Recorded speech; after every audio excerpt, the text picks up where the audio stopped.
Hello children, how are you. आपको पता है मेरे आपने बहुत सारे सॉन्ग्स देखे हैं। अब मैं कुछ बच्चों की रिक्वेस्ट पर सारे चैप्टर्स 11th प्लस 12th और जितने मैथमेटिक्स के टॉपिक्स हैं मैं आपके सामने सब यूट्यूब पर डालने जा रहा हूँ बेटा। तो मैंने आज सेलेक्ट किया है बच्चों की रिक्वेस्ट पर इलेक्ट्रिक करंट।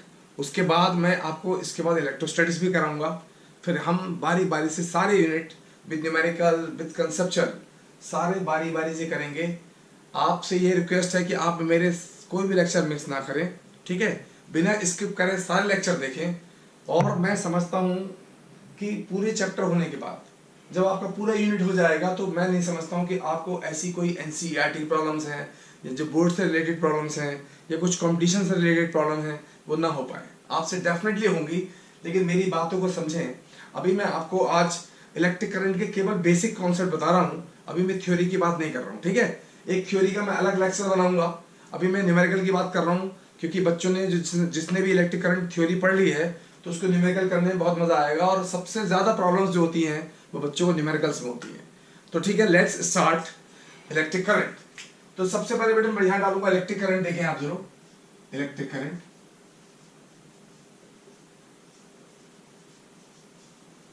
करंट ठीक है बेटा। इसमें सबसे पहले हम बात करेंगे करंट यानी कि delta Q upon delta T, ठीक है बेटा। ये कहलाता है बेटा एवरेज करंट। क्या कहलाता है? I average. आई एवरेज ये कहलाता है I average current. Average current क्या होता है? बेसिकली जब करंट काफी टाइम तक चलता रहता है कभी ज्यादा कभी कम, तो हम उसका एवरेज चार्ज निकाल लेते हैं, कितना फ्लो हुआ, और उसका टोटल टाइम निकाल लेते हैं। तो हम इससे एवरेज करंट निकालते हैं। इसलिए बोला गया है the rate of flow of charge, rate of flow of charge. ठीक है, समझ में आ गया। अब मेरी बात को ध्यान से सुन जाए।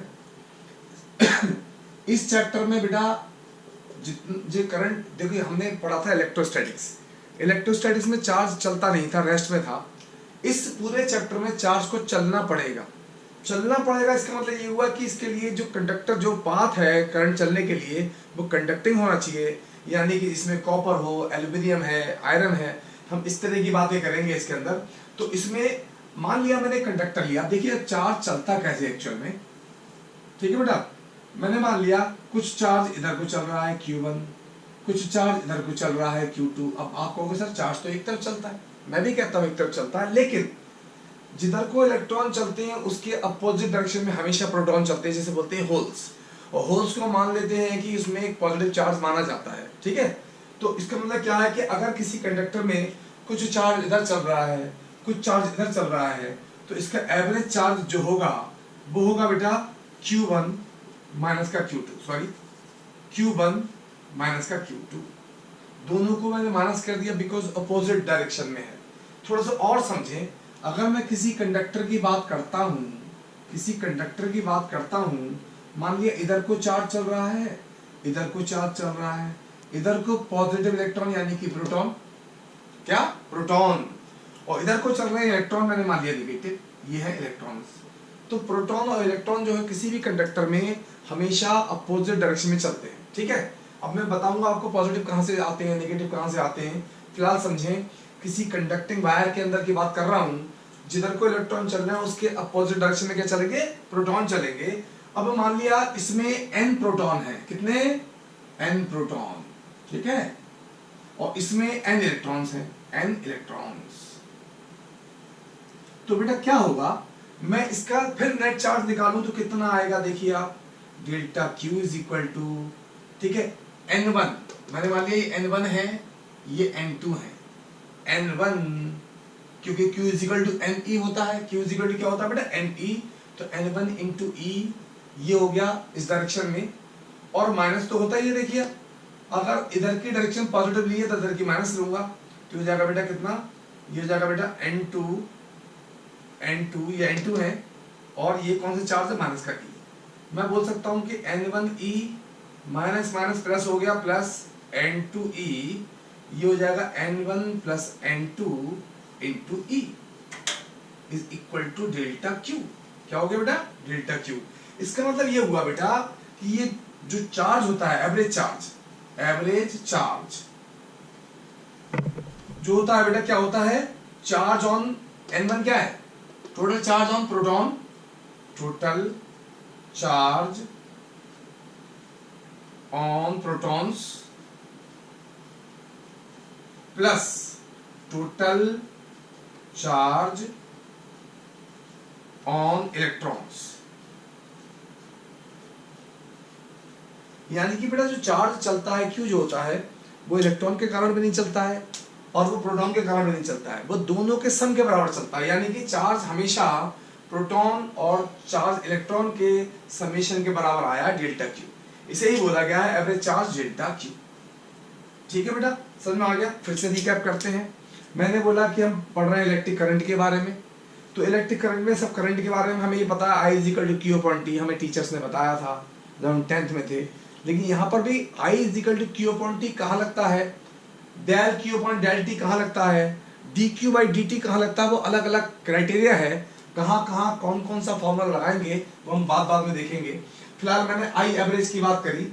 I एवरेज वहां लगाते हैं जहां काफी टाइम तक करंट चलता है, ठीक है, काफी टाइम तक करंट चलता है यानी चार्ज चलता है, तब लगाते हैं I एवरेज। ठीक है, अब मैंने बोला कि एक कंडक्टर है, कंडक्टर में बेटा चार्ज का चलना, ठीक है, अब बोलते हो कि भाई जो करंट है वो इलेक्ट्रॉन के कारण फ्लो होता है, लेकिन मैं मानता हूँ इलेक्ट्रॉन के कारण फ्लो होता है, आप कह रहे हैं ठीक है, लेकिन बेसिकली कंडक्टर में दो चीज एक साथ होती है, एक तरफ इलेक्ट्रॉन चल रहे होते हैं, एक तरफ पॉजिटिव चार्ज चल रहा होता है, उनके सम को ही टोटल चार्ज बोला गया।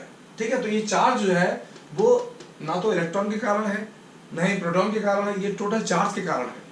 किसके कारण बेटा, टोटल चार्ज के कारण। ठीक है बेटा, तो इसको बोला गया I एवरेज। समझ में आ गई आपको बात। अब इसके बाद मैं बात करूंगा इंस्टेंटेनियस करंट, ये तो I एवरेज था, अब मैं इंस्टेंटेनियस की बात करता हूं, I इंस्टेंटेनियस करंट।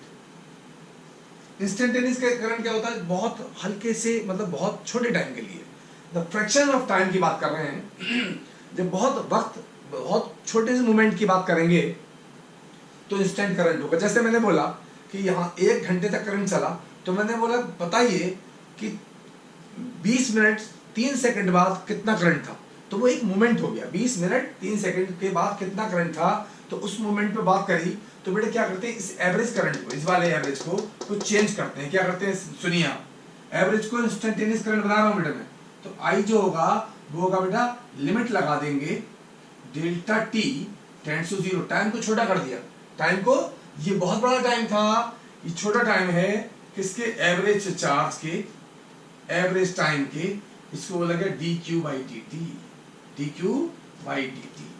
ये बहुत स्मॉल टाइम के लिए बात करी गई है।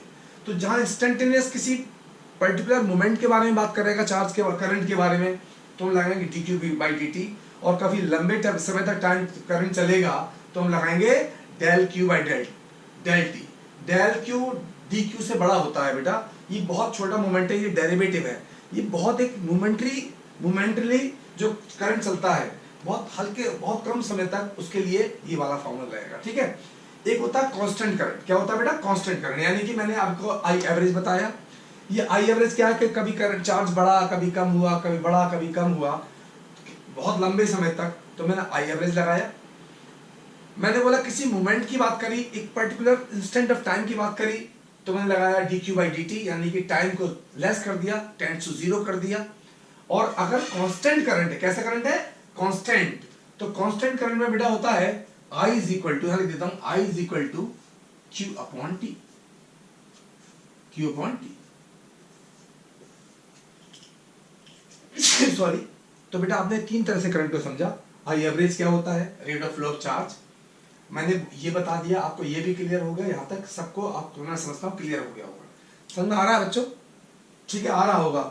अब मैं इसको रब करना है, मुझे डस्टर लाना पड़ेगा बच्चों, दिखाता हूँ डस्टर कैसा है मेरे पास आज। मेरा डस्टर भी पता नहीं कहाँ पड़ा हुआ है, मैं लेके आता हूँ डस्टर।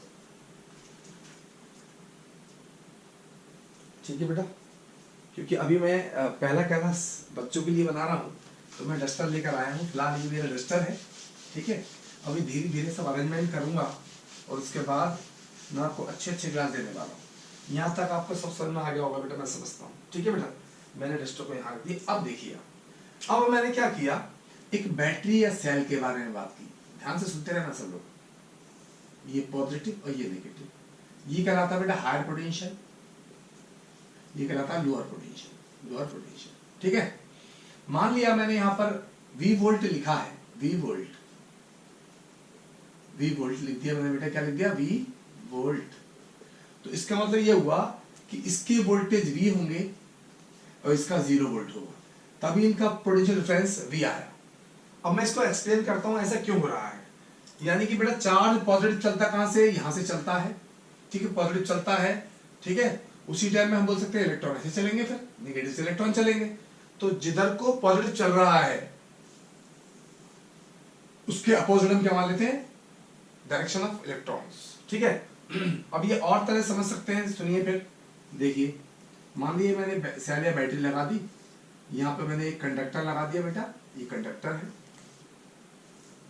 ठीक है। कंडक्टर लगाने के बाद ये प्लस ये माइनस, ठीक है। इसमें क्या होगा कि यहां से चलेगा करंट पॉजिटिव, पॉजिटिव चार्ज, ठीक है बेटा। और यहां पर अंदर ये चूंकि पॉजिटिव हो गया, नेगेटिव हो गया, तो यहां इलेक्ट्रॉन चलेंगे, ये चलेंगे इलेक्ट्रॉन्स, क्या चलेंगे, इलेक्ट्रॉन्स। ये कहलाएगा नेगेटिव चार्ज, क्या कहलाएगा। तो देख रहे हैं आप, पॉजिटिव चार्ज क्लॉकवाइज चल रहा है, उसी टाइम में एक नेगेटिव चार्ज जो इलेक्ट्रॉन फ्लो करा रहे हैं वो एंटी क्लॉकवाइज चल रहा है, तभी तो करंट चल रहा है आपका यहाँ पर। तो करंट चलने के लिए क्या हुआ, यानी कि करंट जो होता है वो क्या होता है बेटा, charge by proton plus charge by electron, इनके सम के बराबर होता है।